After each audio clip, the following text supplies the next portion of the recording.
And now, it's time for another Dice Tower review with Tom Vasel.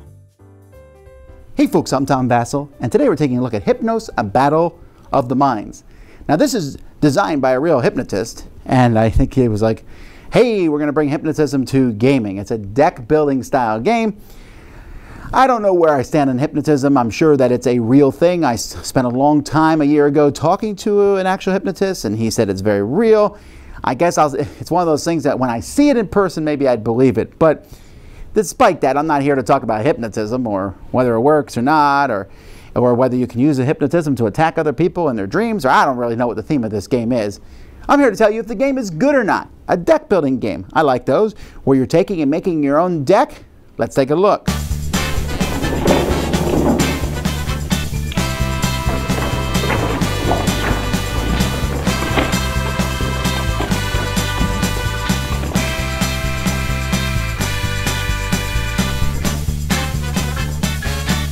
Each player is going to start with their own deck of cards, which is going to be made up of money cards of value 1, 2, and 3. And you also have a couple of these books here, which are kind of attack cards. They have attack of 2 and a defense of 2. There's going to be a deck of cards that people are going to be able to buy from, and advanced cards that you can get too. This is a much smaller deck. And players are going to be drawing cards. And on your turn, one of the things you can do is you can discard cards and draw new ones. But if you do that, your turn's over. So you also will probably want to buy cards. When you buy cards, you simply pay cards that are equal to the cost of what you would like to buy, the cost being at the bottom corner. Alternatively, you can get rid of cards out of your deck completely. You're essentially like selling these cards, and even your books, you can sell this book and I can just get rid of it out of my deck and it's going to give me 7 money. So I'm going to buy these, and these are going to be different books or different attack and defense type things, or even like boosts here that you can play that will be an attack or maybe a special ability. You can play 1 special ability card per turn. This one adds 2 to your defense, etc. So after players do that, they then can play a special ability. Then they can pick another player and attack that player. You put down the cards you're going to attack with. You can put down an extra card as a bluff if you want. They put cards down. You turn them over and reveal the attacker and the defender. Whoever is higher causes the other person to lose 1 life. Then, if there are less than 5 cards that are showing, and only then, you'll refill and add more cards to the ones that people can get. And you keep going until there's only 1 person left alive. Now, when you hit a prime number on here, and as you're losing life, then you can go to the special board and take a special ability. And each player has their own color.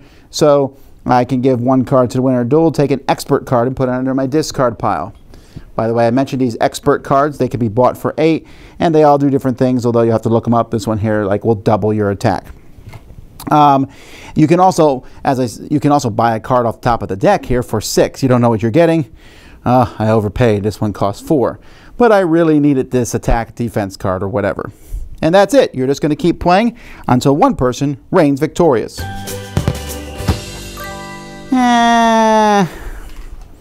That looks cool, I guess.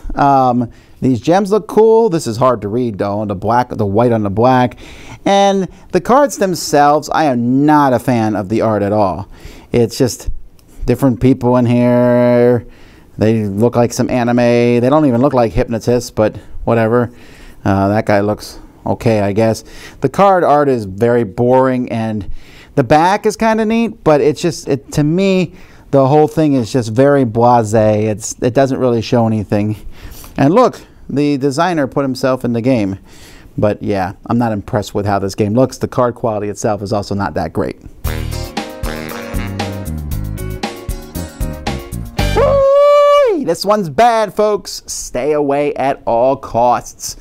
So a deck building game. There's actually 2 ideas in this game that I do enjoy. One is buying a card off the top of the deck sight unseen. That's cool. I like that idea.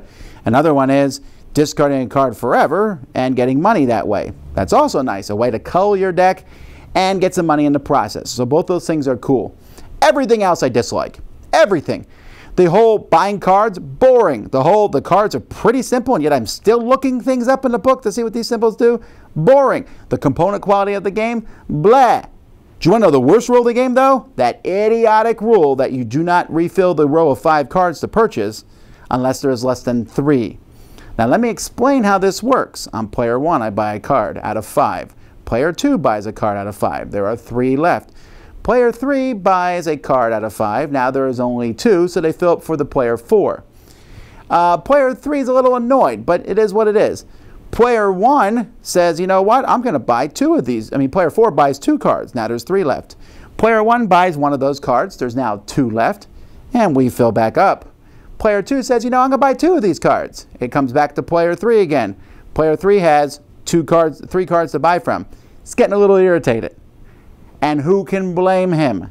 And we found, why? Why is that rule in the game? So whatever. Then the attacking itself. Boring! I play some cards on you. I've seen what you bought. You might have a 2 attack. You might have a 3. You might have, who cares? Who cares if you're bluffing or not or whatever? I'll play my defense. You play your attack. One of us wins. There's 0 excitement in these duels. And then there's player elimination in this game. Oh my goodness. So take some bad art, add some bad rules, add a very boring gameplay to the point where this is one that I imagine a lot of people are just going to jettison halfway through. Yeah, the Hypnose, the theming, this box looks cool. If I was going through the game store and I saw this, I'd pick it up and look at it. I'd be like, well, let's check this one out. Unfortunately, the game inside, no good. Dice Tower Judgment, I like to make some sort of hypnotic joke, but just avoid this one. Thanks so much for watching the Dice Tower videos. Find more great videos and reviews, as well as our top-rated audio podcast at Dicetower.com. You can also find other great shows at Dicetowernetwork.com. I'm Eric Summerer, and you've been watching The Dice Tower. The Dice Tower is sponsored by Cool Stuff Inc., where you can find great games for great prices. Cool stuff in stock. Check them out at CoolStuffInc.com.